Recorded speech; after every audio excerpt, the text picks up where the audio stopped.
혀가 화끈거리고 아픈 병을 구강자결감 증후군이라고 하는데요. 혀에 상처나 염증이 없는데도 혀가 따갑고 얼얼하면서 불에 댄 것처럼 아프고요. 혀에서 쇠맛이나 피맛이 나는 미각 이상도 당연히 따라오게 됩니다. 굉장히 심한 통증이 몇 달이나 몇 년 동안 밤낮을 가리지 않고 오기 때문에 환자분을 아주 힘들게 하는 병인데요. 혀 통증이 워낙 힘들다 보니까 저희 한의원 카톡으로 상담 요청을 굉장히 많이 하십니다. 카톡 상담을 살펴보면 구강자결감 증후군도 비대면 진료나 한약 처방이 가능한지 여부와 아는 분이 한약 먹고 좋아져서 소개를 받았는데 같은 약을 처방하는 것이 가능한지를 묻는 질문이 많습니다.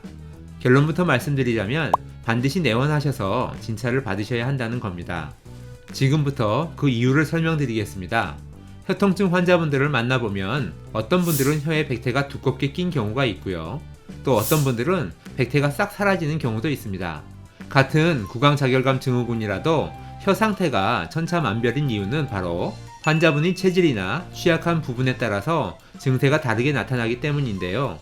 그래서 구강자결감 증후군 치료약은 딱 하나로 정해져 있지가 않습니다. 반드시 그분에게만 나타나는 병증과 체질에 맞춰서 맞춤 처방을 해야 하고요.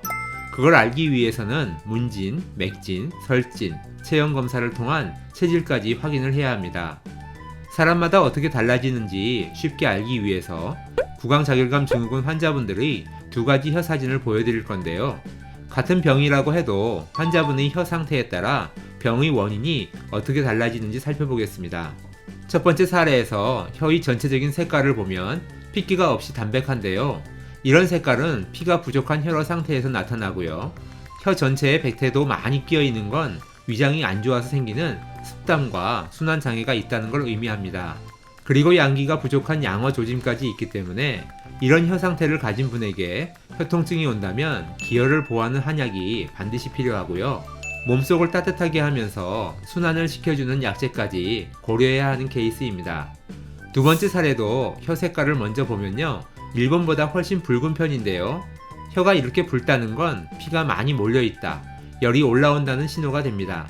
이 열이 실제로 몸을 뜨겁게 하는 실열인지 아니면 몸이 약해서 나는 허열인지에 따라서도 치료 방향이 달라지는데요. 이렇게 혀가 붉으면서 백태가 싹 사라지면 진액 부족이 원인인 경우가 많습니다. 진액이 말라서 열이 발생되는 것을 음허라고 하는데요.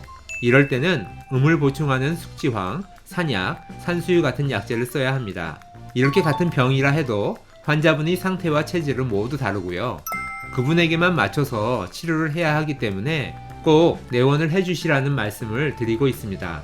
이렇게 내 몸 상태에 따라 맞춤 치료를 할 수 있다는 것이 한의학의 가장 큰 장점이니까요. 혀통증으로 힘든 분들이라면 한방치료의 도움을 꼭 받아보셨으면 합니다. 오늘도 건강하고 행복한 하루 되세요. 감사합니다.